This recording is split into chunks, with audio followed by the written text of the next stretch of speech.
Okay, so let us begin. My name is David Stewart. I head UNICEF's work on child poverty and social protection. It's a real pleasure to welcome you to today's roundtable on universal child benefits and the pathways to universality.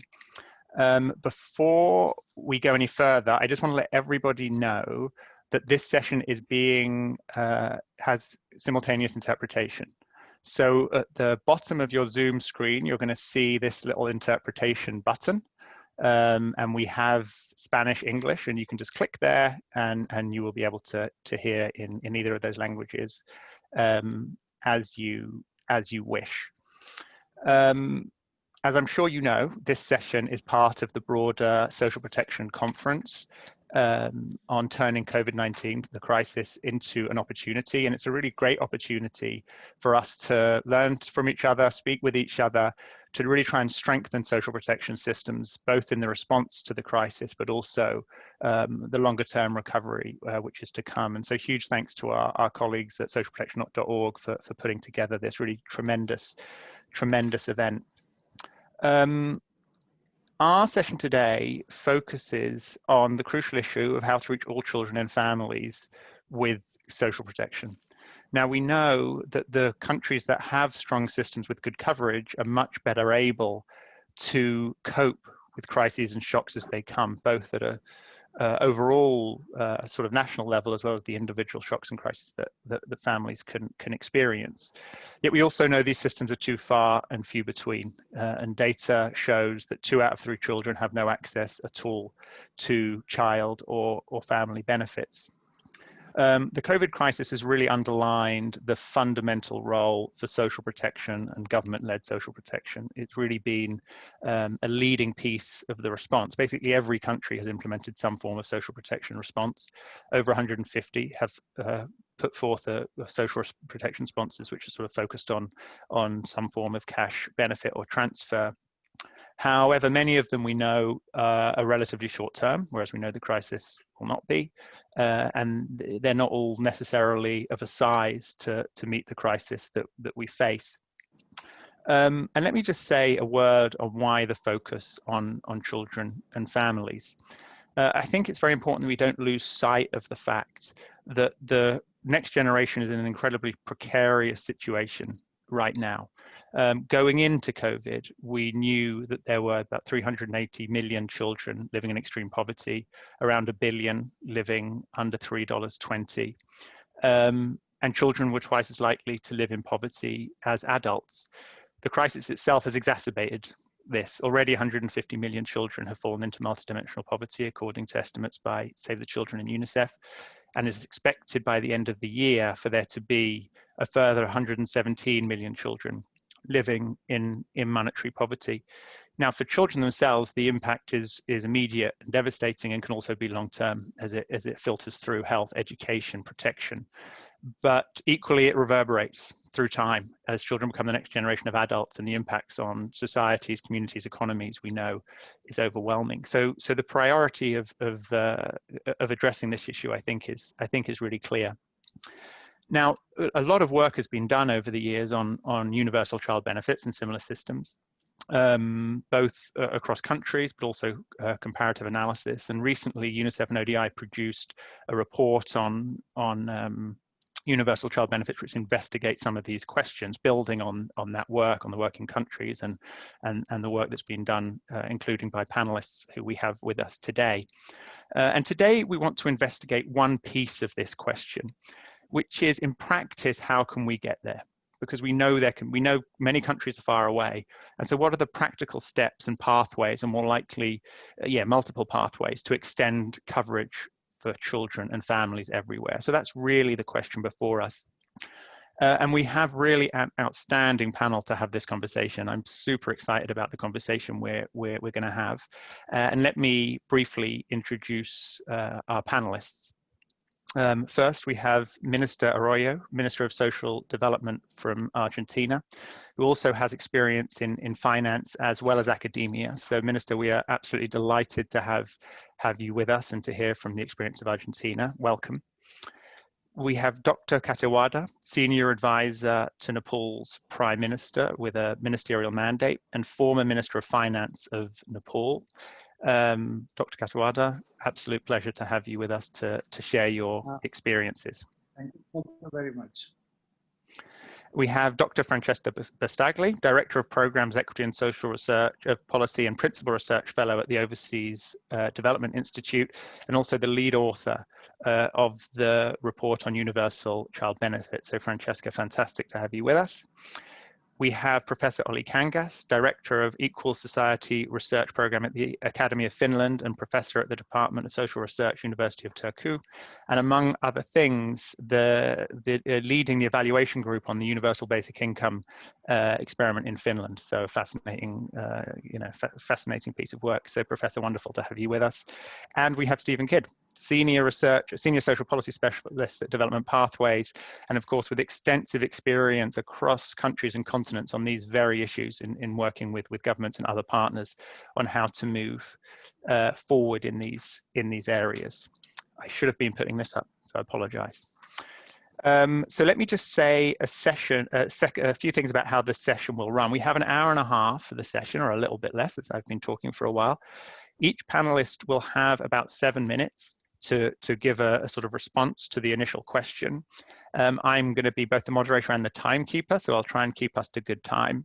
And that time will allow us to have a good question and answer session, which is always really of great interest. So for everyone participating, you'll see the Q&A function on your Zoom screen. Please do use that to put questions forth. The chat function is also active, so you can use that. But in terms of questions for the panelists, I think it's going to work most effectively if they come through the Q&A. It'll be easiest for us to catch them. And then if we manage to keep time organized, we should have a couple of minutes for each panelist at the end to give closing reflections. So with that, let me stop the screen share and move on to the beginning, the good bit. So Francesca, our first question is for you, having just produced and finished this report on universal child benefit. And we'd like you to tell us what the report says about the key opportunities and challenges in terms of expanding coverage of universal child benefits towards universality. Over to you, Francesca. Thank you, David. Thank you so much. And thank you to all of you that are joining today's discussion. It's an honor and privilege to be part of this roundtable. So for a start, one of the primary objectives of the ODI UNICEF report is precisely to support decision makers in that are embarking on either introducing a child benefit or expanding a child benefit, in addition to sort of a wider objective around promoting informed debate on child benefits. And one of the things the report does is that we provide an overview of what child benefits are and how they can vary. And one of the dimensions along which they vary is precisely coverage, which is at the heart of today's discussion. What we know, of course, is that some child benefits very narrowly are paid to subgroups of the child population. So in some countries, we're talking about child benefits that hardly reach 1% of the child population. These are usually, they rely usually on very narrow means tests to identify the poorest children in the country and are paid very narrowly to that group. But child benefits can also differ in terms of coverage then as they move along the spectrum of let's say, of coverage and universality to reach much larger shares of the child population, up to 80%.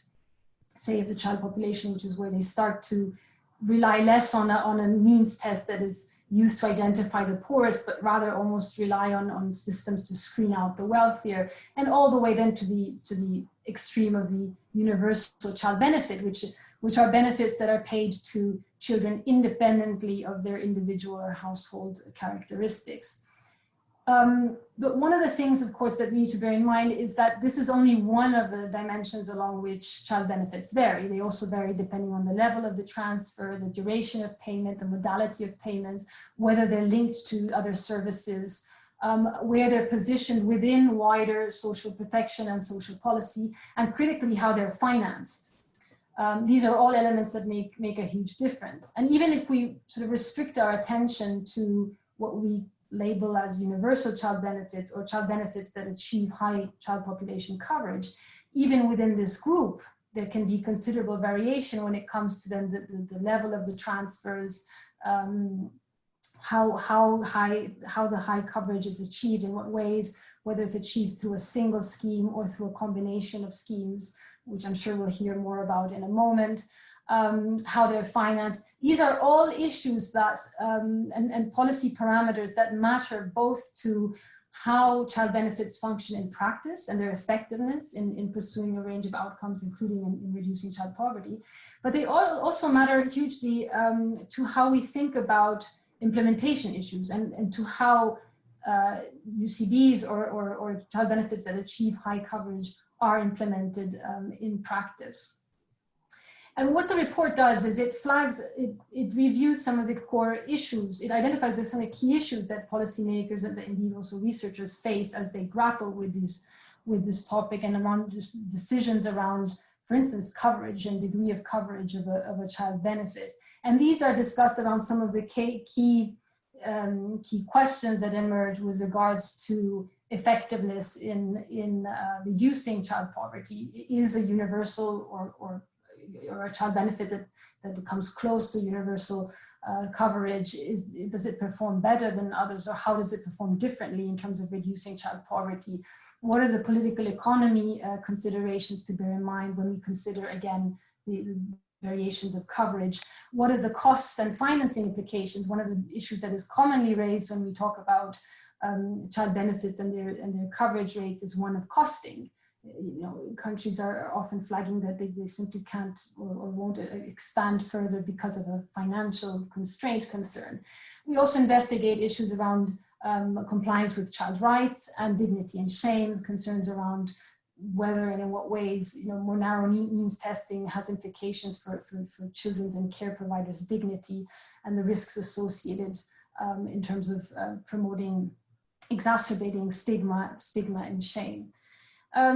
For the full sort of discussion and for the full review and the new evidence also that we present, I point you to the report. I'm happy to, you know, we can share the link also in the chat. So please do take a look at the full report that deals with these issues in depth, but also provides a synthesis and a framework to help guide people as they consider policy options, including around coverage and how to move forward concretely.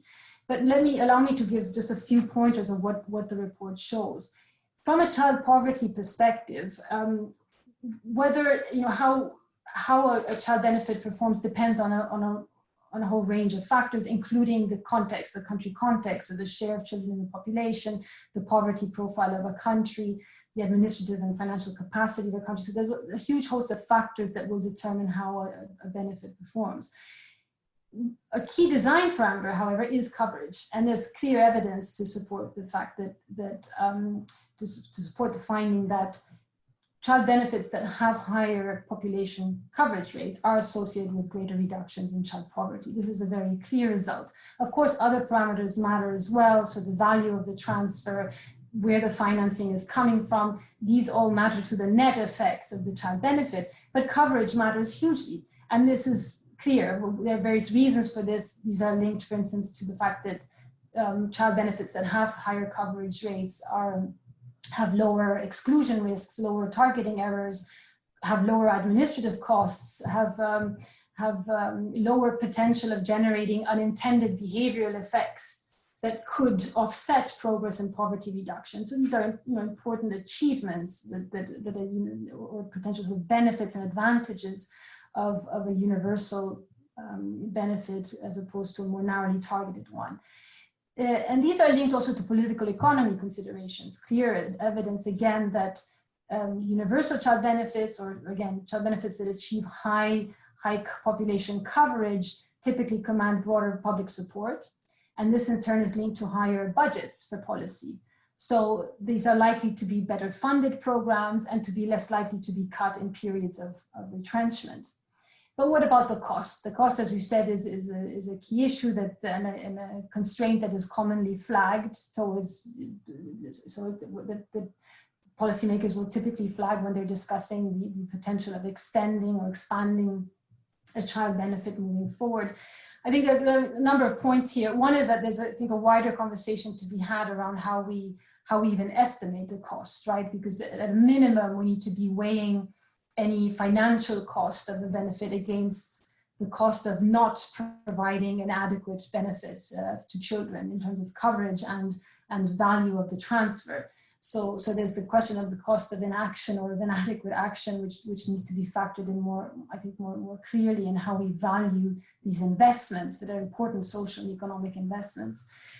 But if we park that for a moment and we sort of revert to a more narrow financial computation of the costs of a UCB or of a child benefit that achieves high coverage, in the report, we look at this quite carefully, and we provide estimates of what UCBs would cost in countries that don't have such schemes. So in countries that currently do have such schemes, and many of them are high-income countries, Austria, Germany, Canada, the universal child benefits cost around 1% of GDP. And these countries spend on average in benefits to children and families around 1.7% of GDP. This contrasts with spending in low-income countries around 0.2% of GDP, spending on child and family benefits. Now, in the estimates that we produce, we tinker, let's say, we produce based on alternative scenarios in terms of the target child group, in terms of age group, and the level or the value of the transfer to come up with an estimate of the cost of what a UCB would be. Because clearly what determines the cost of a UCB is both the coverage, the number of children covered, so the share of children in the population and the target group, as well as the level of the transfer at which it is set. And so we come up with costs based on alternative scenarios. If we look at the lower bound scenario where we set the level of the transfer at the lower bound, so in relation to the international poverty line, we find that a UCB for children between the ages of 0 to 14 will cost on average 2% in low-income countries, of 2% of GDP, which is roughly what high-income countries are currently spending on child and family benefits. And it's well above the 0.2% mark that low-income countries are currently spending. However, if we look at UCBs paid to a tighter group, so to children aged 0 to 4, the cost ranges between 0.7 and 0.9% of GDP, so already somewhat closer to the current spending levels in low-income countries. What this points to is to the potential, for example, to begin by, in low-income country contexts that do indeed, do claim and may face challenges with respect to the financing and resourcing of such instruments, to begin or to start a UCB by targeting initially or restricting initially the transfer to a subgroup of children based on age. And this is indeed what we've seen, where children have countries have started to introduce UCBs by initially reaching children, for instance, ages 0 to 3 or 0 to 4, and then gradually over time expanding coverage to the full population group of children. And I'll leave it here for now. Thank you. Great, thank you so much, Francesca. One of the report, of course, was driven by the examples of work that was happening in countries. And so to move on from that great overview of what we found in that report to one of the examples which was so interesting for us as we did it. So Minister Arroyo, passing over to you in the example of Argentina. And one of the things that was striking was that about the Argentina approach is rather than one program which grows to cover everybody, it's much more of a mixed approach and building coverage around a range of different programs. So we wonder if you could outline for us the pros and cons as you see it of this mixed approach to increasing coverage. And also maybe if you could say a word about how the system is supporting the COVID response and recovery. So Minister, it's a pleasure to have you with us, and over to you.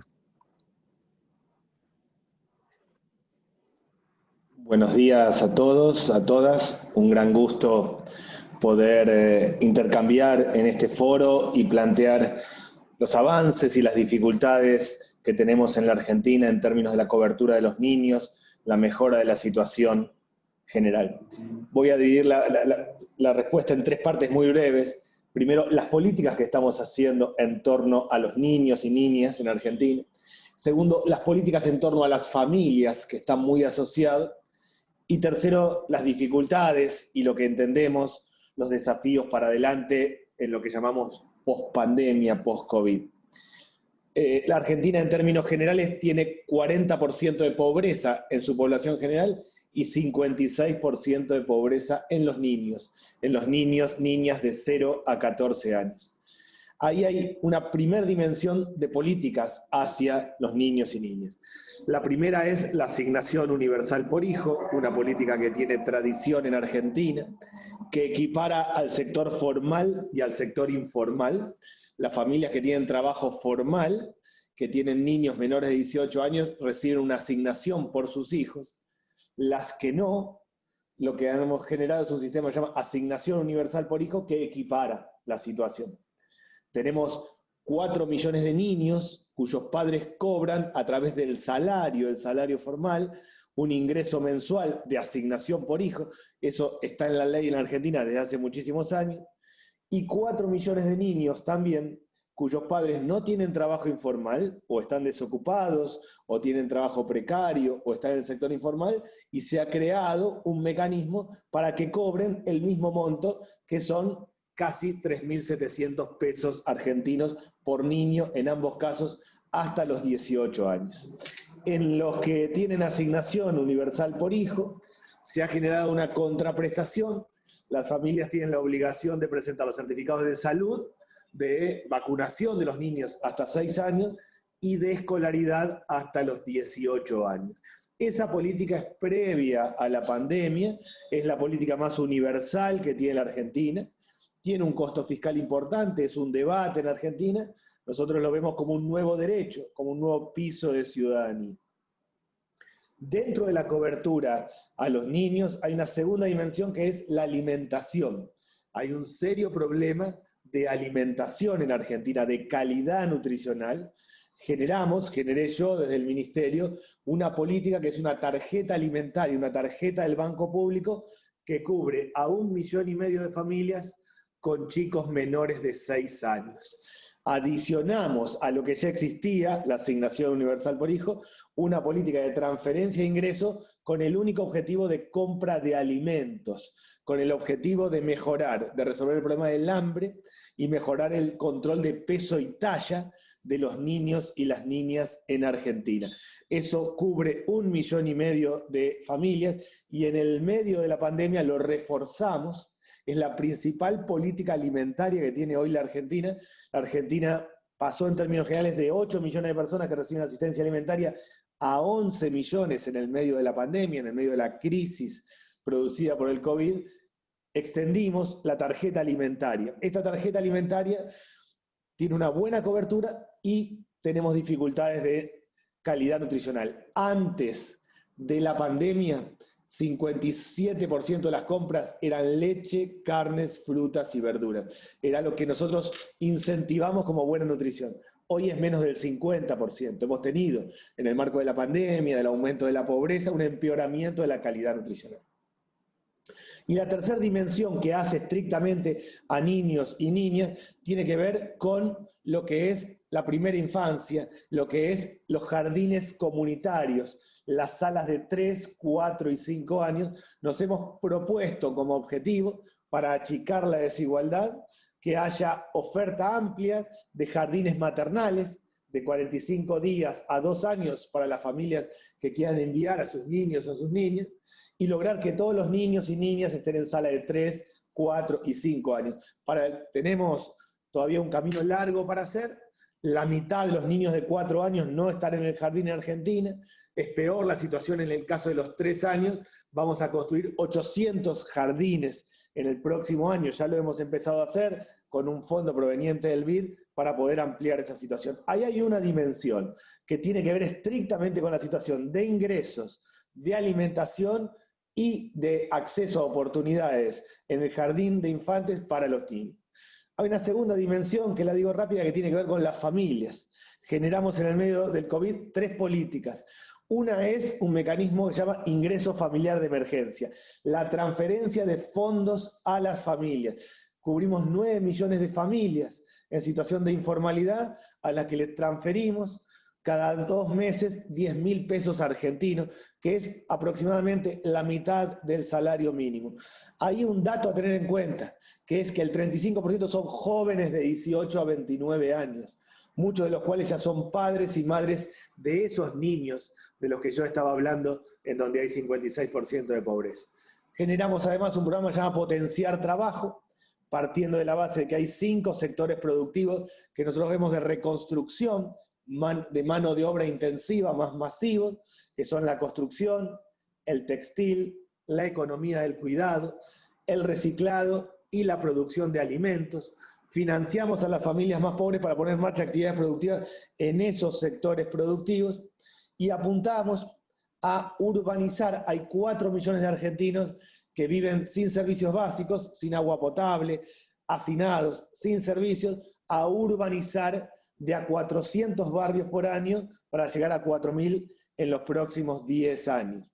Lo que quiero decir es que se han encarado un conjunto de políticas que tienen que ver estrictamente con los niños y niñas y un conjunto de políticas que tienen que ver con las familias. Los resultados son positivos y negativos. Hemos tenido cobertura, hemos amortiguado la caída, pero así todo ha aumentado la pobreza.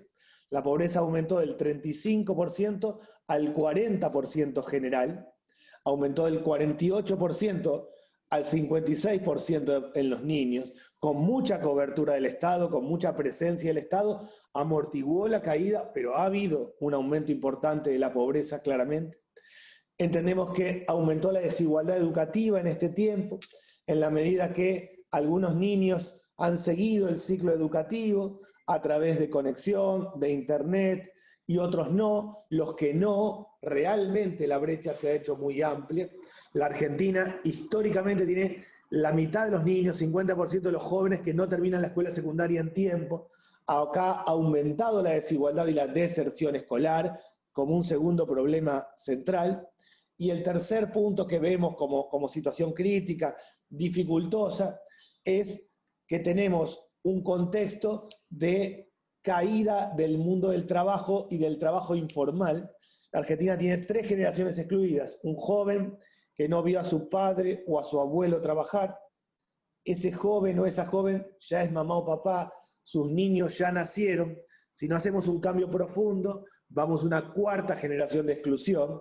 Y por eso, y termino y cumplo con el horario, nos hemos planteado como objetivo cambios estructurales. Creemos que la Argentina ha generado un amplio abanico de cobertura, así todo ha aumentado de manera importante la pobreza, se amortiguó, pero aumentó de manera importante la pobreza. Estamos ante una situación crítica, no se resuelve con pequeños programas, sino con acciones universales, con programas amplios de transferencia de fondos a las familias, de apoyo escolar, de mejora en la alimentación, de mejora en la vivienda y de lograr que todos los niños y niñas estén en el jardín de infantes, arranquen el proceso educativo a los 3 años. Ese es el objetivo que nos planteamos, un cambio estructural profundo. Hay un debate en la Argentina acerca del impacto fiscal que esto tiene, un país como la Argentina que tiene problemas fiscales significativos, pero claramente creemos que hacemos cambios estructurales profundos en este tiempo, si no vamos a ir a una 4ª generación de exclusión y claramente la situación no se resuelve con pequeñas acciones y pequeños programas.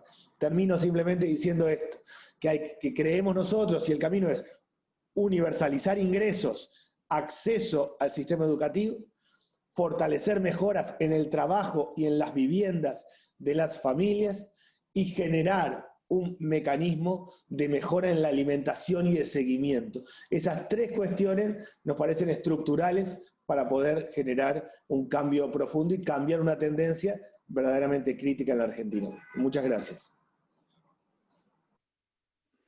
Mr. Arroyo, thank you so much for sharing that experience. Excuse me. We had a conference as we began this process on universal child benefits, almost, well, I guess a year and a half ago. And what was interesting is there was some reaction that, well, you can't just focus in on one element. You need to think systemically and about how you're providing coverage across a social protection system, which I think is certainly true. And to hear the Argentina experience where you're bringing in these different programs which have these different goals towards a universal approach, I think is incredibly interesting and useful as we think these programs through across different countries. Just to quickly note that the link to the report that Francesca, the UNICEF ODI report, is on the Q&A, so do click on that. And I know I'm biased, but it is a really, really excellent overview and actually deep analysis on these questions, so do have a look. Okay, with that, let us move on. We're delighted to have Dr. Kathiawada with us to share the experiences from Nepal. Dr. Kathiawada, we know that Nepal has long had a child grant in place, among other social protection measures, that was really extensively used in response to the 2015 earthquakes, and I think actually was incredibly influential. I mean, looking at these things from a global view, you can see when work is happening that it has implications that other people want to pick up on. And I now understand that Nepal is considering expanding the child grant. So it would be great to get your thoughts on how you see the pathway of expansion and what role the COVID response is playing. So again, a really honor to have you with us, and over to you, sir. Thank you, David. My pleasure being invited to this very esteemed panel. So let me thank David and UNICEF, and also greetings to all the panelists, very eminent persons I see around, and in particular, Minister Arroyo. Latin American experience in social protection has been fantastic to many of us, including in Asian countries. Let me start by agreeing that universal social protection is the agreed agenda for all, particularly for two reasons: the global financial crisis repeating again and again, and second, the cases of pandemic and also disasters, which keep children and the most vulnerable people into further risk of falling into poverty. And I think this has been already articulated. Let me just mention that universal child protection is what we have accepted in principle, but we are still grappling with a couple of programs and problems. Particularly, should we focus on a mixed model, or should we only go on very focused cash transfer to all children so that the universal cash grants benefit everybody irrespective of their income level, their social group, and also their geographical location, and also gender. I also agree that in our constitution, which we promulgated in the year 2015, we have set child right as one of the fundamental rights. But along with that, we have also set several other fundamental rights. They are right to education, right to basic primary health care, and right to shelter, and right to work, and everything included. So it's a matter of progressive realization, as in the UN parlance. Many of such fundamental rights are being progressively realized. So Nepal is also having a gradual manner, in a phased-in manner, to see how we can just universalize child grant. And David, you rightly mentioned about the use of child grant during some of the disasters and pandemics. Perhaps since we had the system of child grant before, we had a certain mechanism whereby we could target the affected people. And having a social security network at place is one very important factor to work during the time of any disaster. And I would thank UNICEF for that matter, that UNICEF country office Nepal was very much helpful in upscaling the cash grant to the children when they most needed it during the disaster. And now at the pandemic, COVID now, I think it's also time that we support the children who are most affected by the pandemic in terms of topping up their income with the child grant, which is of course in cash. Let me just go back to some of the history, how we started child grant. First, in the year 2009-10 budget, we started having child grant in a targeted manner. It was not universalized then because we had a huge fiscal space constraint. The first thing we had to do was to universalize basic education and primary health care, and also basic drinking water. And we also needed infrastructure to get people or students to go to school, or the patients to go to a hospital or the health centers. So we also needed to develop infrastructure in the same way. So there was conflicting demand for such limited resources that we had to target the child grant. But with the notion and with the commitment that we'll be gradually universalizing the same. We are still not completely universalizing the grant, but we are growingly increasing the coverage. Take, for example, at the initial year when we started child grant, the coverage was less than 400,000 children. Now it goes up to 700,000 children. Initially, we only covered some backward geographic regions having very low in Human Development Index, and also the backward community having very weak human development performance. So from that, we have been gradually phasing in this concept to other districts or other areas having low human development indicators and trying to universalize it in some period of time. Having said that, I would also like to mention that universal social protection has been our commitment as per the Constitution. The right to social protection itself is a fundamental right in our Constitution. So what we need to see is that how we can manage our fiscal space to just see that the child grant becomes a reality as a universal social protection. To add to that, let me talk in some of the fiscal space issues. First, we need to put in place a very progressive taxation system in place. Universal social protection without a very progressive and very effective tax system cannot be sustained for long. So what we need to do is to set up a very progressive income tax and property tax system, and also to the extent possible, start implementing the social security tax as the income level of the people allow to contribute to through the social security tax. This is the first thing that we must take into account. The second issue is that we have to reallocate and re-rationalize our resources so that private sector can come in the infrastructure projects we have been working to, and we can allocate more our resources to the social sector, which are our fundamental rights. And I repeat it, education, health, drinking water, and social protection included. So on that, I would say that we must bring in an investment environment whereby some of the investments for infrastructure that very much private sector can do must be allocated to them through proper policy environment for private investment, so that we can generate some fiscal space to have a wider social protection coverage. The third aspect we would like to mention, and I would like to refocus, is how we mobilize international community into this direction. Because Nepal is still a country with a high amount of foreign aid in its budgetary process.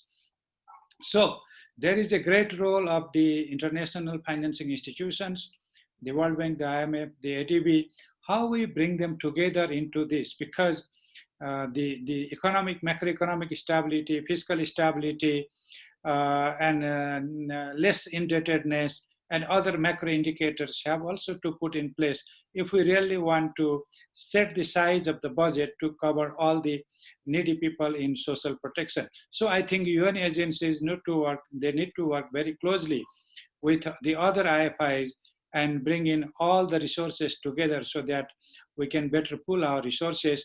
And that's exactly what we do under Sustainable Development Goals.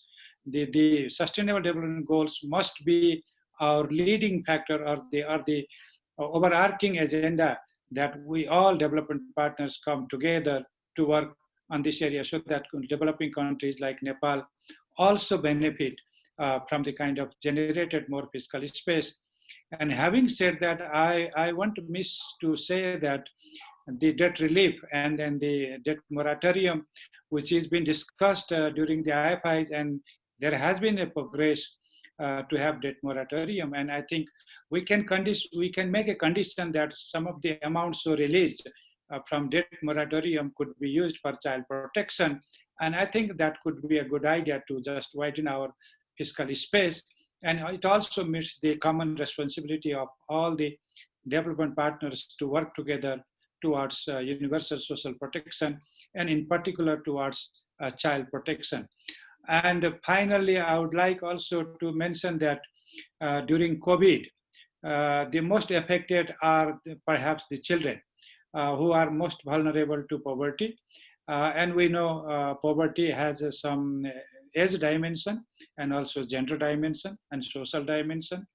So if we really want to see that the children who are most vulnerable to falling into the risk of poverty, if they have to be protected, I think we need to pool our resources as an immediate relief measure. And for that, I would like to thank the IFIs also and the UN agencies, which have been very prompt enough to support countries with cash support. And once countries get budget support or policy loans, I think that fungibility in fiscal management will also help governments to allocate resources for social protection and particularly for child protection. But if we really have our aid environment which is conditional, perhaps no foreign aid would help us to come out of this kind of problem in fiscal space to cover all people, all children in the social protection schemes. So I think discourse like this would help us to converge our ideas and put our resources together so that we can universalize the concept. I tried as finance minister to double the child grant money, but it is still less than $4 per month, and the coverage is still low. But we would think that in a few years' time, we'll be able to universalize it, and also not to make it like conditional or non-conditional, because children have the same right in terms of their choices, public choices. So let me just conclude by thanking you once again, and any questions are welcome. Thank you.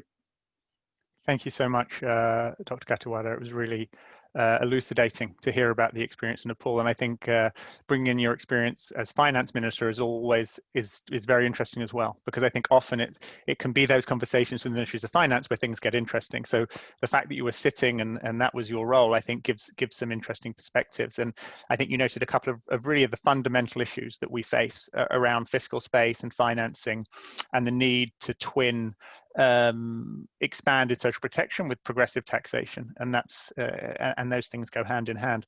I also noted the focus on coherence with the international community, and I think that's also a very important issue. We heard at the conference at one point it was like a revolving door. UNICEF would go in with one idea, and as they left, the World Bank was coming in with another potentially. And now we work very closely with our friends at the World Bank, and hopefully those gaps are closing. But we do note that is certainly can be an issue.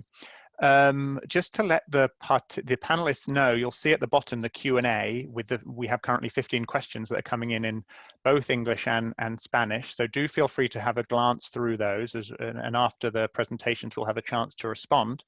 But now I'm delighted to pass to Professor Olli Kangas. The experience of Finland is so interesting, both historically and currently, introducing a child benefit, universal child benefit, along with other universal programs, as I understand, just after the Second World War, before Finland was a high-income country.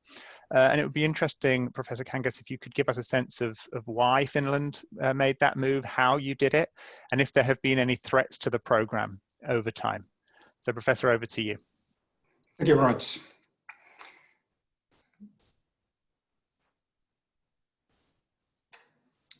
Universal side benefits in Finland. I will speak about not only income transfers, meaning side benefits, but I will say something about social services that are part of the package in Finland, so that there are services and there are income transfers that I will speak about.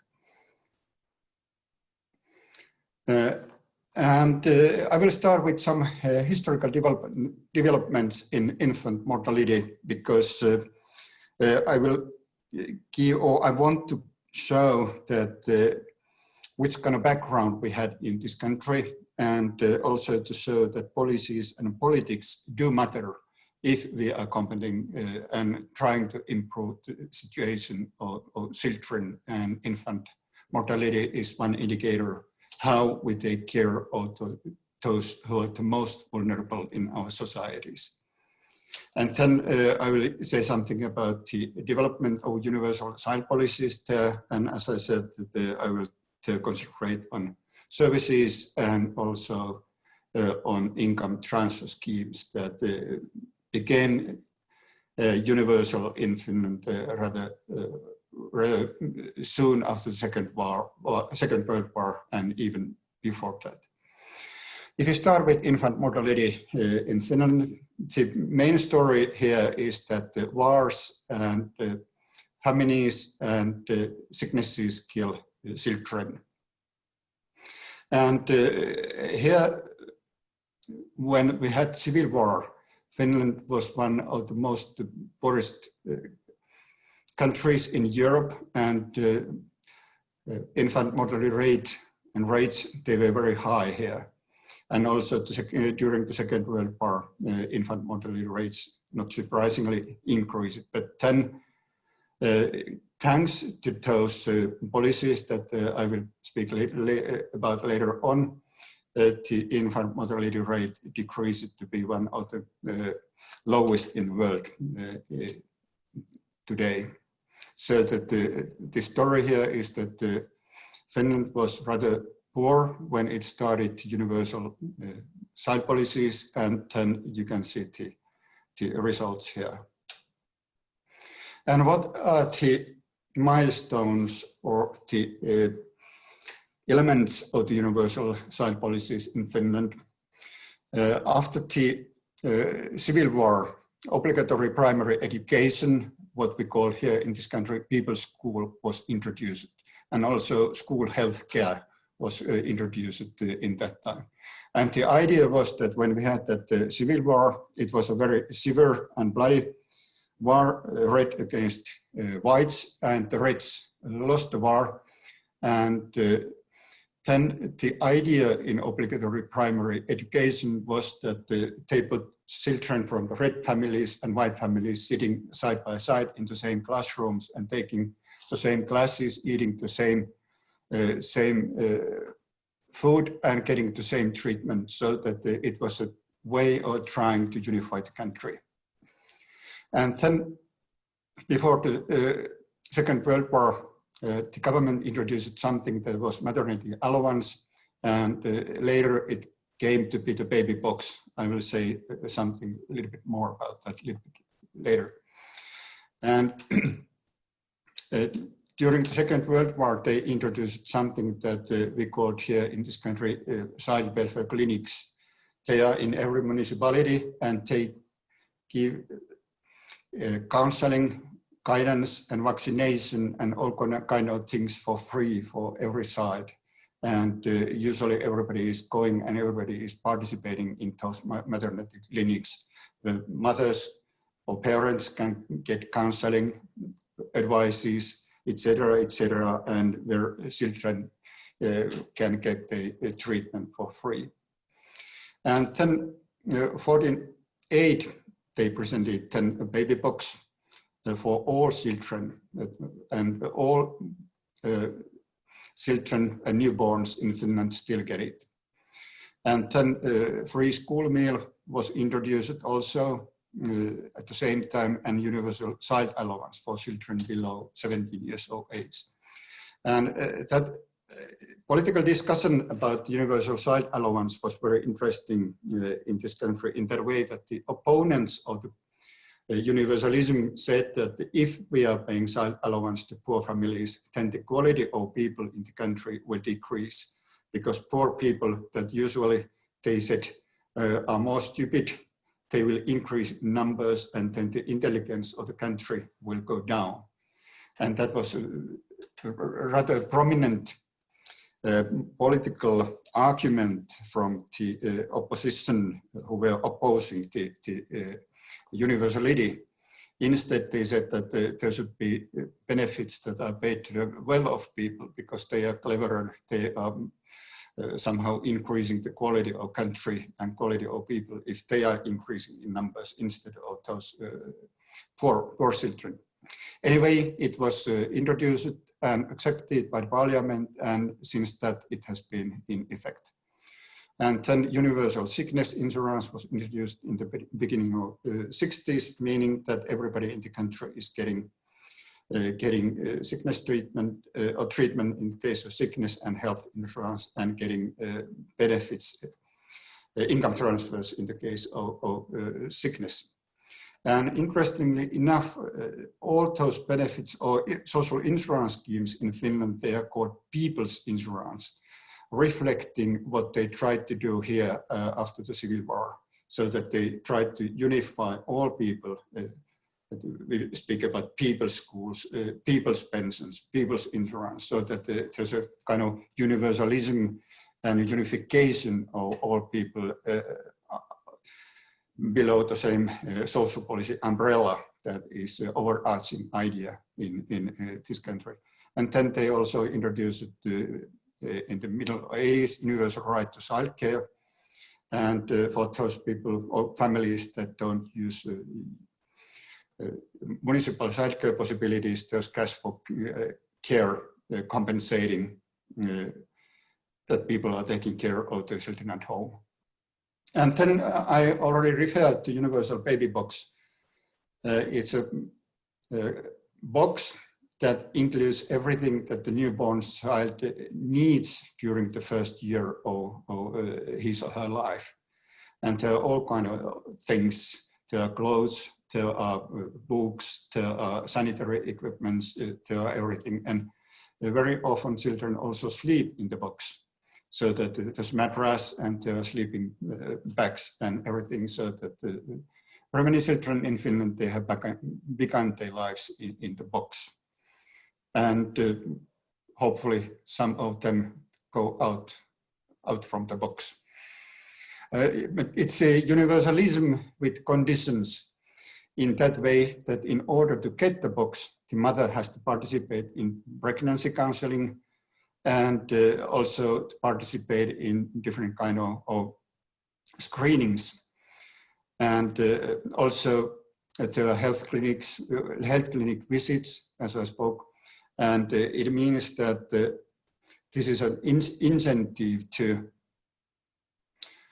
participate in those counselings. And it has had an impact on the child mortality and prenatal mortality very much in the country, so that the pregnant mothers, they constantly have contact with midwives and contacts with medical doctors.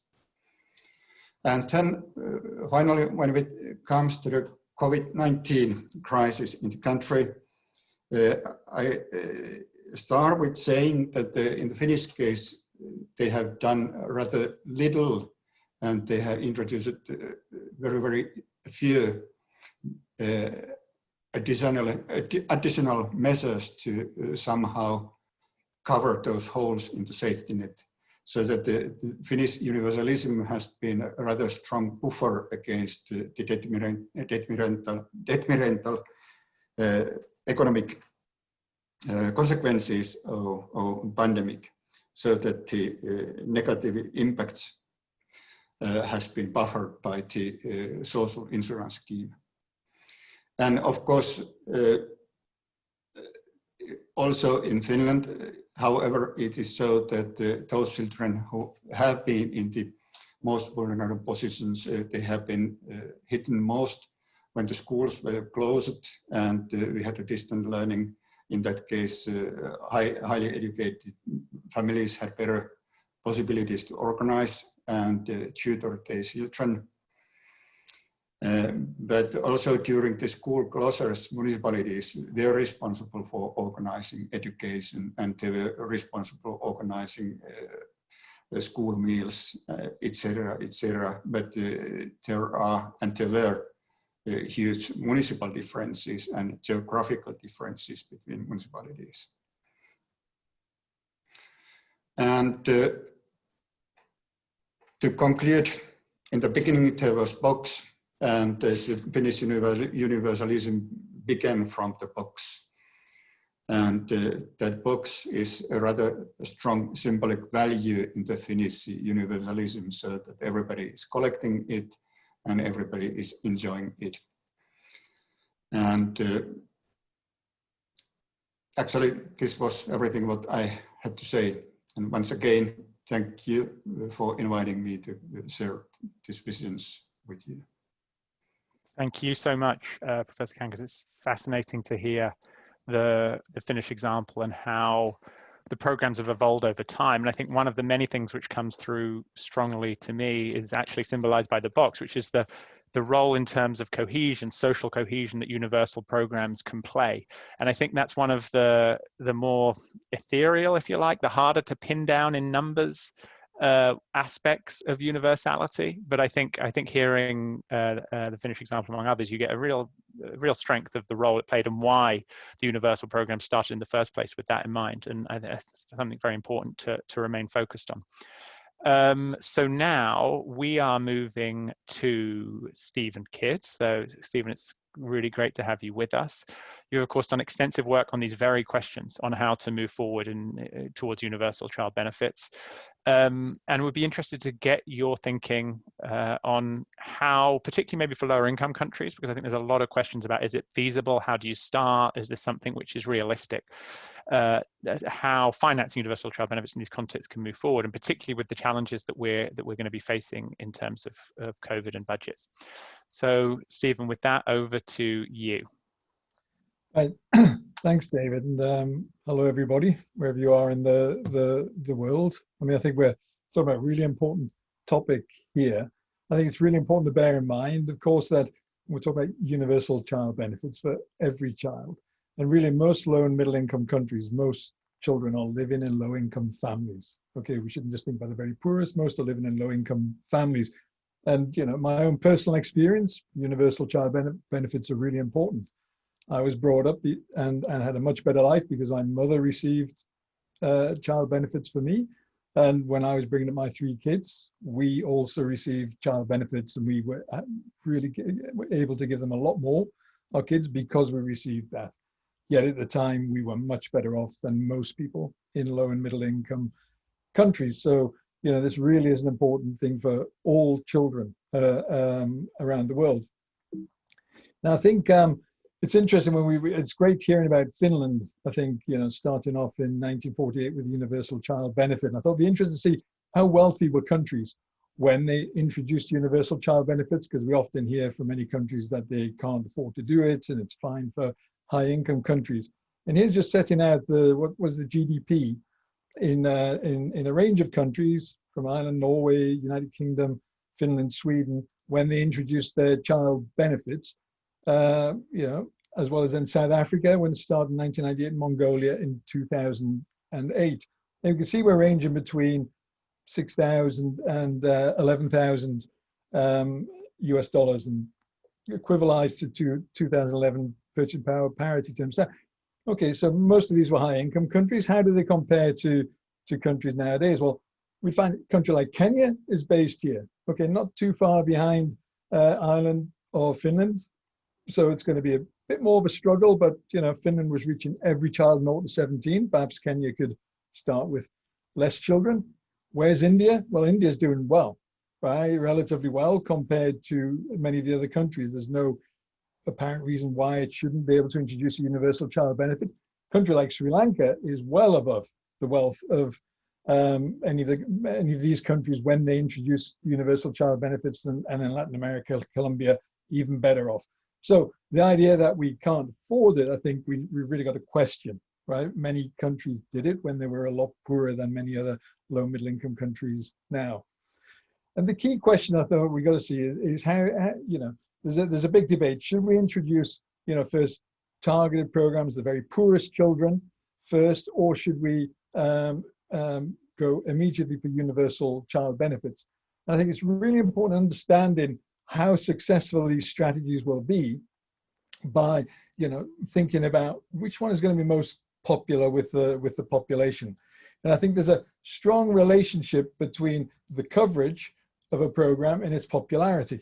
Just think about it, it's kind of an obvious point. So if we look at a graph here with coverage along the bottom, popularity from low to highest along the top, at a very simplistic level, I think we could argue that the higher the coverage of a program, the more popular it's going to be. I mean, if you just think about it, you know, if you're going to do an election, you give something to everybody, you're going to be more likely to win the majority of votes than if you give it to just very, very few people.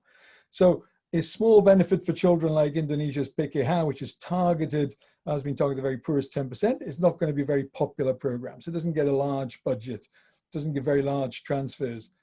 Mexico, when it had the Prospera program, 25% or 20% of children, not so popular. That's why it had a relatively low budget and relatively low transfers. Now, South Africa reaches about 60 to 70% of children with its child support grant, much more popular, you know, and gets a much larger budget. And then Mongolia, for example, when it had a universal child benefit, you know, it was given it to everybody, and, you know, it was a very popular program. And this is a kind of, I think, a very simplistic idea.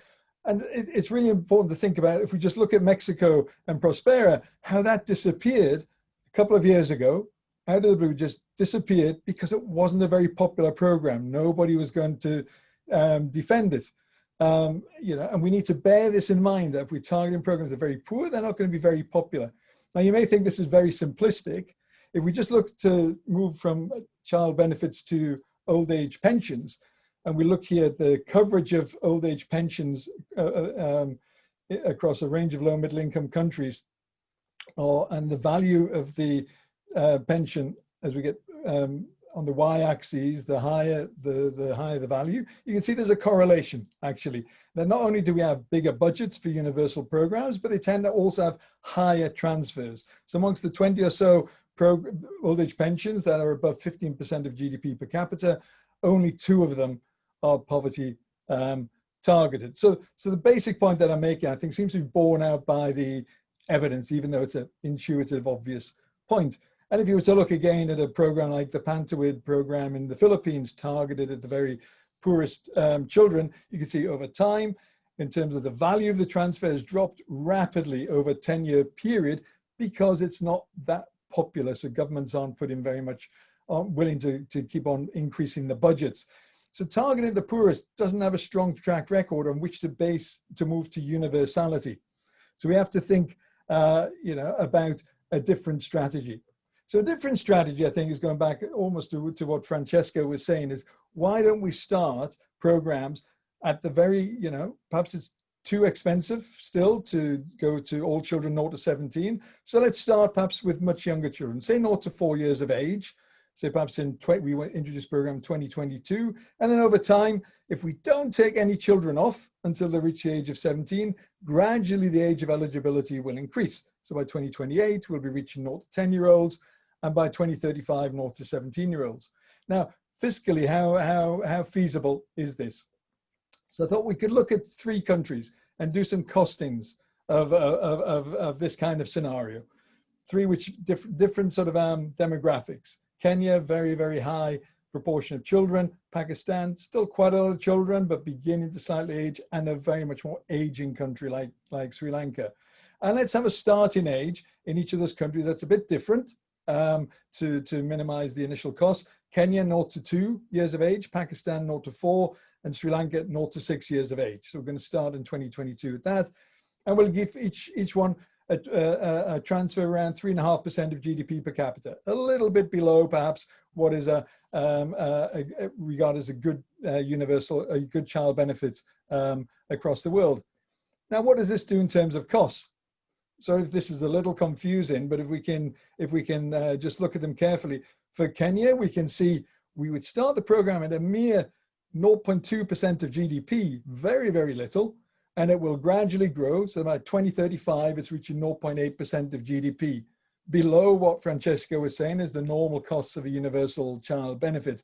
Pakistan starts a bit higher, 0.4%, reaches 0.8%, and over time begin to fall. And Sri Lanka, because we're starting at a higher age, it starts at 0.4% and gradually reaches 0.5 and then falls. So we're not seeing a massive increase in the budgets there. They're all very affordable, and the year-on-year increases are very, very small, could easily be paid for just by the real increases in tax from economic growth. And I should say, in doing these assumptions, we're assuming on each country GDP growth rates of about 5% a year, which is relatively reasonable, and a country like Kenya would be actually quite low.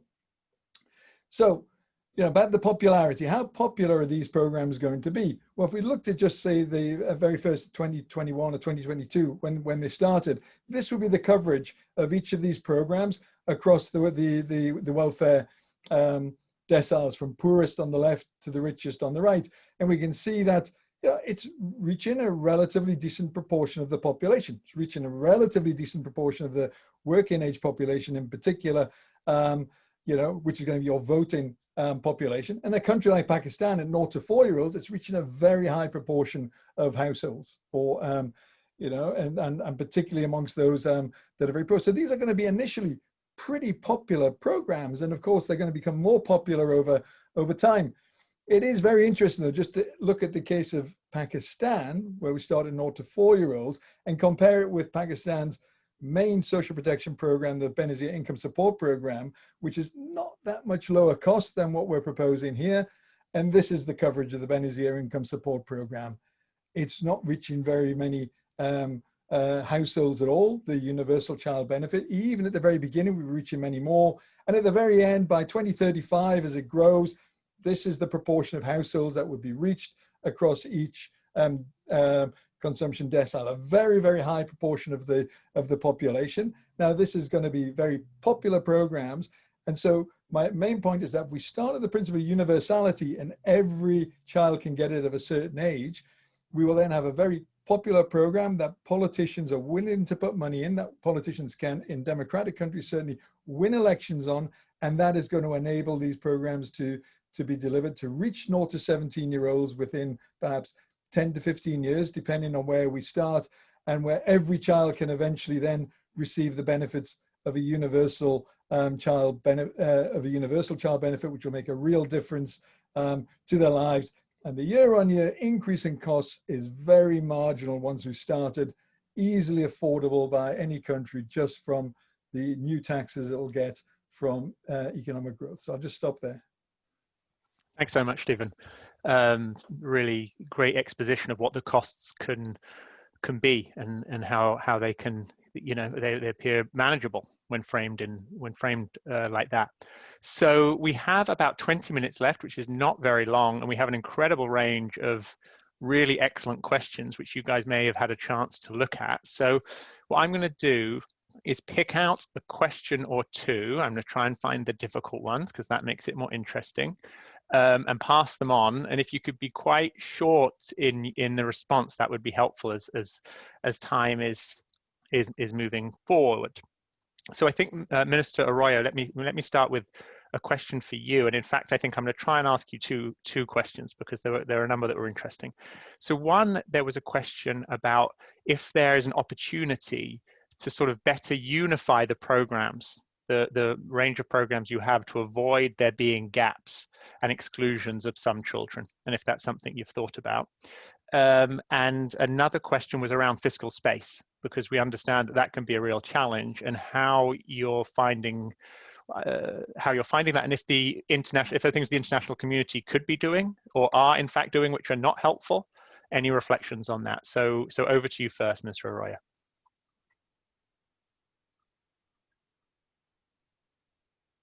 Sí, en primer lugar, sí es un desafío para la Argentina unificar programas. Ha sido históricamente un debate, verdaderamente. Yo soy de los que creían que primero había que universalizar, extender y después por distintos lugares y después tratar de unificar. Ha llegado el tiempo de unificar. Hoy tenemos una mejor base de datos. El COVID nos ha posibilitado incorporar en el ingreso familiar de emergencia personas que estaban fuera del sistema bancario, que no estaban registradas. Esto nos da por primera vez una base de datos más amplia y vamos camino a unificar las prestaciones.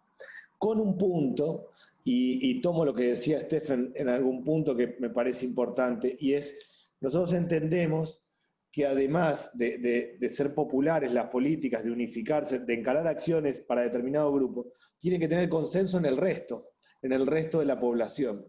Y los estudios marcan en la Argentina que la sociedad está dispuesta a llevar el costo fiscal en lo que tiene que ver con niños y niñas, y con ningún otro tema. Yo en su momento había analizado ir al ingreso universal para los niños o un seguro de desempleo para las personas mayores.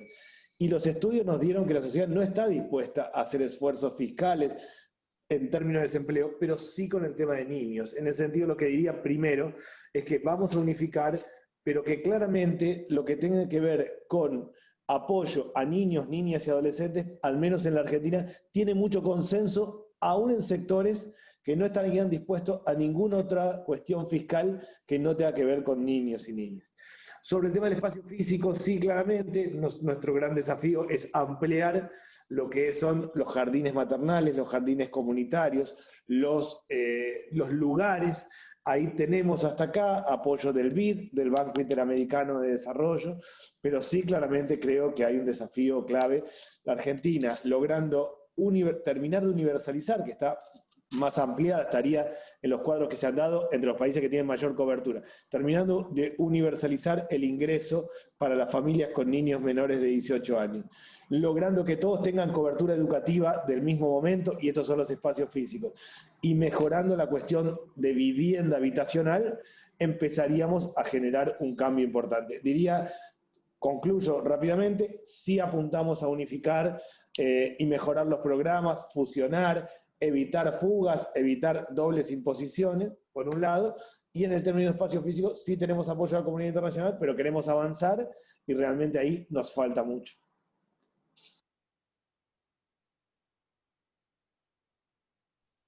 Thank you so much, Minister.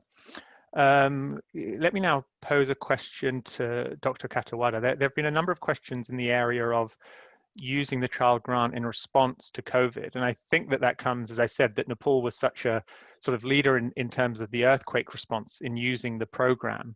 And so there are questions now about why is the program not being used in the COVID response, and given your role as a senior advisor, how you're seeing that conversation play out. So over to you, sir. Thank you. Thank you, David. We don't know yet how the impact of COVID would continue for for months to come. Earthquake, we know that was a major quake, and then there were only minor shocks afterwards. So we knew the damage and everything. Then we knew then how much economic impact the earthquake made to the whole society and the economy. This time, we are still in the middle, perhaps in the middle of COVID. We are not yet settled in terms of how many people would be affected, how our coping capacity would continue, or how would we also be affected in terms of our economy. And the third one is in earthquake, we had some mechanism whereby the affected people, which were particularly from the earthquake area, it was a very localized kind of intervention we could do.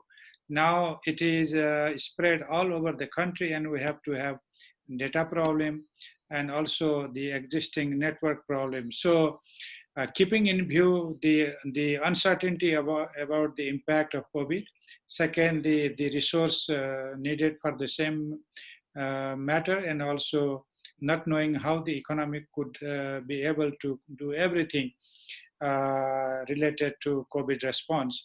we have not been able to add up many resources. But I would also tell that other than the child grant, we have been able to distribute the relief package to affected people, and they are targeted to families. So once we have targeted the family, let's hope that the children are also benefited as well. Thank you. Thank you very much, Dr. Katawada. Francesca, a question for you, which is if you could bring out the relationship a little bit more between the higher or universal coverage and greater effectiveness in reducing poverty, and what the report says on that issue in terms of countries or cross-country analysis. I think poverty has a child dimension, no doubt, and it has also gender dimension. So our program to address poverty is itself a targeted one because of the limited resources, what I have been telling so far. So universality is a concept which could be best applied when you have some space in resources. So far as children are concerned, I would also like to mention a couple of points. First, children are voiceless as compared to the other aged or the young population. So politicians normally hear the voices. Second, they don't vote. And in a popular politics, sometimes we also have to look for the voters. And third, there is also a perception that children are to be taken care of by their parents. And the role of the state as a welfare state, which is just evolving in Nepal, I think we should now get a greater understanding about why the state should play a key role in protecting the children, which is also their fundamental right. So I would just imagine that in coming years, as the minister from Argentina was telling us, and also from some other colleagues, as to how we have been able to see a political perspective also related to child grant, leading to most democratizing the society and the politics. But I would say in developing countries, the politicians' horizon are also limited to the electoral period for 5 years. So once they look into voting behavior, they would like to catch their attention to the same class of population. That's why not many things could be done at the moment, but the growing realization that children must be taken care of by the state. And if you are doing a sustainable politics, you must also take care of children. I think these things would eventually lead to the same spirit and the same pace that we all are discussing today. Thank you. Thank you so much. Thank you so much, Dr. Katawada. And certainly at UNICEF, we share the sympathy and the challenge that children are not always high on the political agenda, despite programs for them being often popular. And the implications, the impacts for societies and communities' economies is something that plays out over time, even if the impacts on children themselves are immediate. Francesca, I wonder if you could build on this and this question that came up on poverty impacts, because I think this is at the heart of the conversation. Would we really have stronger poverty impacts if we're spreading a thin program across everybody rather than focusing on the people who need it most?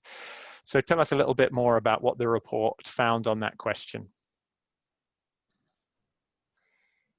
Yeah, well, I think part of it is how you frame the question, how you approach it, whether you approach it in a sort of static, narrow accounting type poverty analysis versus one that takes into account the dynamics and including the political economy dimensions, which are very real and matter hugely in reality.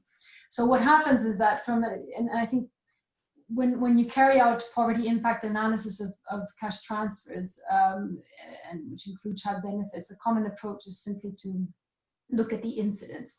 When you look at the incidence and coverage of spending, what will matter from a poverty reduction perspective is precisely the coverage and the value of the transfer, right? So this is what I was mentioning up front, where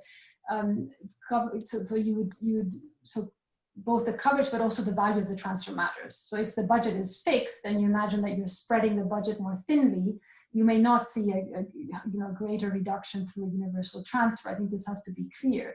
The issue is that the budget is not fixed. I mean, at least this is one of the issues, is that the budget is not fixed. And once you take that into account, and you take into account the political economy dynamics, for instance, where there's clear and strong, a growing body of evidence indicating that more universalistic or programs and systems that reach the population more widely tend to, yes, command better, higher public support, and as a result also larger budgets for redistribution. That then in turn affects what is available in terms of the levels of the transfers to enable also higher coverage, higher transfer values, and a higher impact. So I think, but a point that I think is crucial, and it comes across certainly in what we heard also from speakers today, is that child benefits don't operate in isolation. So it's also partly somewhat misleading. Any child benefit you consider, you will have to consider its positioning within the wider system, how it functions in relation to other transfers, but also in relation to where the financing is coming from. I mean, it's quite misleading to just look at the coverage, so incidence in terms of coverage and value of a transfer in isolation from what's happening in terms of the wider social spending and where the spending, the revenue for the spending is coming from. Because once you factor the wider picture in, you might find that actually the net effect is regressive if you haven't looked at the tax side of things, or that you are achieving reductions in poverty or indeed redistribution through a wider set of measures. So this is to say that you need to take the wider system into account.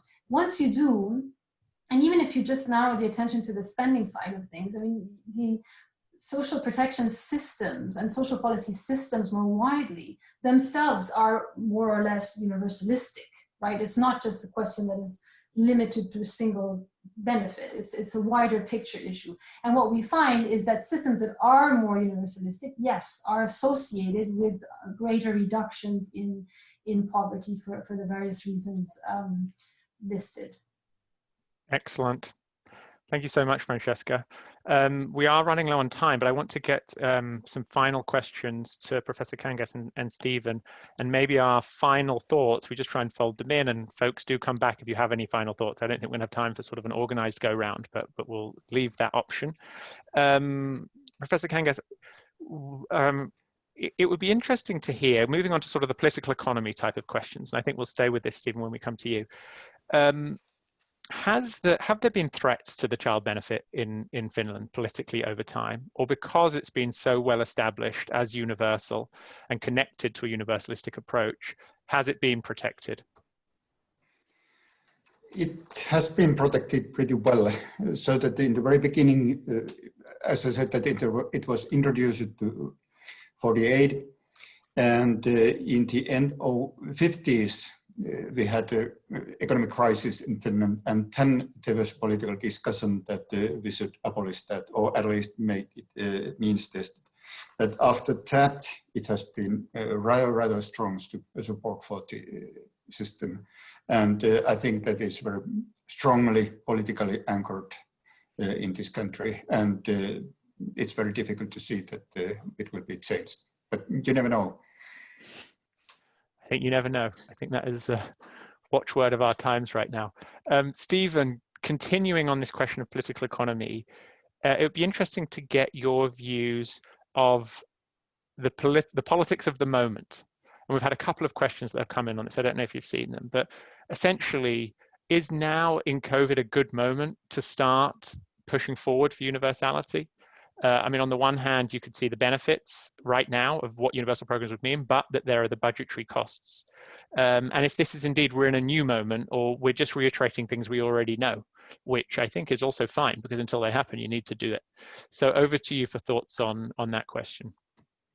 Yeah, I mean, hopefully it is a moment. I mean, in Europe, the Second World War was the moment, right, where Europe shifted from targeted programs for the poor to recognizing you needed to build a strong social contract, trusting government, and you could only achieve that through universal programs. And of course, you had to rebuild the economy. COVID-19, we're seeing very different cause, but a similar sort of scenario of economies that have collapsed around the world, and a recognition that the targeted program systems that we've had, the poverty targets, haven't been able to respond. So this is the moment. Now, universal child benefits are one real option of getting out there. One, helping families that have really suffered a lot under the COVID-19, but also about helping stimulate economies by getting much more cash into the hands of families so they spend that money and get their economies going again. You've got to put, it's like putting petrol in your car. If you don't put the petrol in the car won't go. If you don't put cash into your economy, then your economy won't go, right? Because there's no markets.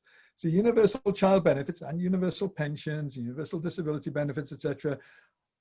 This is their time. If countries don't take this opportunity, they're going to suffer. Their economies will not recover at the same rate. They'll get in a much bigger debt, and they'll find that they're going to struggle. And then the answer will be going back to the same thing. There's no fiscal space. Let's cut spending. The worst thing that you can be doing in a crisis, when you need to be increasing your spending and helping your economy and helping families. So this is the moment, but it needs ambitious politicians who can see to the future and get over this point. There is no fiscal space. There's always fiscal space. It's a political choice about whether you do it and whether you try to rescue your economy.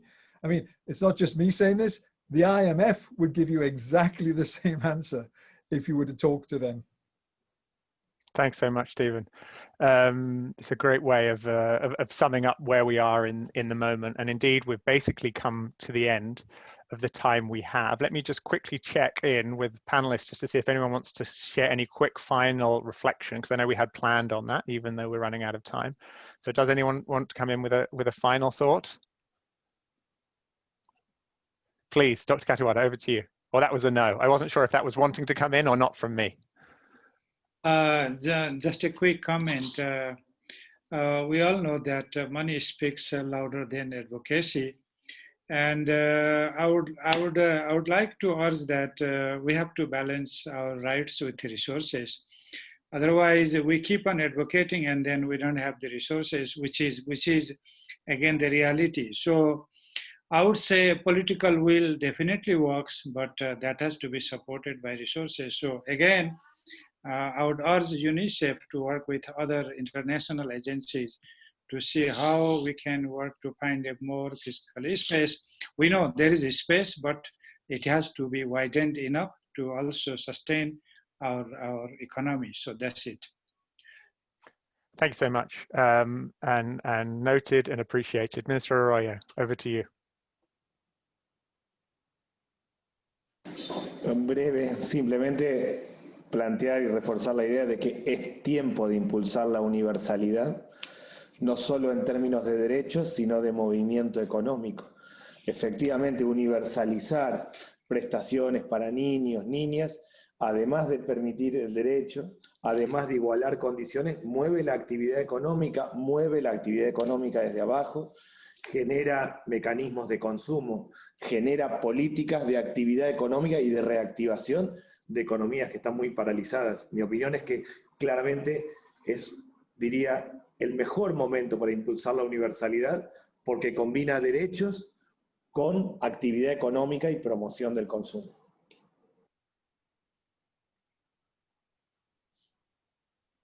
Thank you so much, Minister Arroyo. This is great because I was meant to do a brief summary, but I think actually it's happening in this form. So let's continue. Francesca, over to you, and then Stephen, I saw you also wanted to come in. Just very briefly, just because I can't keep quiet, but Please. Just to add my voice to what's been said, that this is the moment. The moment is now for various reasons that we've said, but including that because political will is so important, and we are seeing as a result partly of the crisis, which is of course a very difficult and tragic circumstance, however, a renewed sense of a collective action, of solidarity. These are the underpinning principles that we need to be building on, and underpinning sort of sentiments, also public sentiments that we need to build on in order to move towards universal provision of child benefits, but social protection more widely. And indeed, if you look at the past crises where UCBs came about as a result, or in the aftermath of conflict, where precisely solidarity movements were strong, and there was a sense of that collective action mattered and was a way forward. So this is the moment that needs to be seized. I'm also well aware, of course, that we did see expansion in social protection and fiscal policy more widely also in past crises that then was followed by periods of austerity and retrenchment. So this is not a given, and we have, I think, an important job to do here to make sure that doesn't happen, because it would be tragic on many fronts. Thank you so much, Francesca. I fully agree with that. Stephen, over to you. Finally, I think we have to remember that underlying all of this is ideology and different approaches, different ideologies. Let's remember, targeting programs at the very poor with low budgets is an ideology of the right that prefers to keep taxes low and benefiting the rich. Universal programs are not of the left, they're of the center. They're the consensus. They're the consensus that we find in Europe and many other countries. And we need to move from the kind of this continuing support for low taxes, where we say there's no fiscal space, to actually recognizing, no, we need to move into politics of the center, the center left and the center right, where we actually start delivering on universal programs. And that's what's going to really make a big difference across the world, not just in universal child benefits, but across the board, across all areas of social policy. Wonderful. Well, thank you so much, Stephen. I just want to thank our panelists so much for finding the time and sharing the knowledge and the experience. I think it's really been an exceptional hour and a half, and also to thank all of the participants who have really aided with some really very pointed questions, which I think have moved us forward. And I think, really the summary has come together here in the last few moments. I mean, I think we agree so clearly on the importance of child poverty. Who couldn't? The challenge, and that it needs to be dealt with. We know social protection and child benefits can make a huge difference. And the questions are then the how. How do we practically do it? And I think we're really starting to see that. The report shows it. These experiences show it. And I think what really is popping, and it is coming out at the end of this conversation and is emerging in the moment we're in, is, as one of our commenters said, the time is now to move these things forward. So huge thanks to all of you. Huge thanks to socialprotection.org for organizing. There are lots of great sessions which have probably already started a couple of moments ago. So it's a good time for us to end. And I really look forward to taking this conversation forward with everybody as we really fight to strengthen social protection for children and families. So with that, take care and thank you. We'll be in touch. Bye. Thank you. Gracias.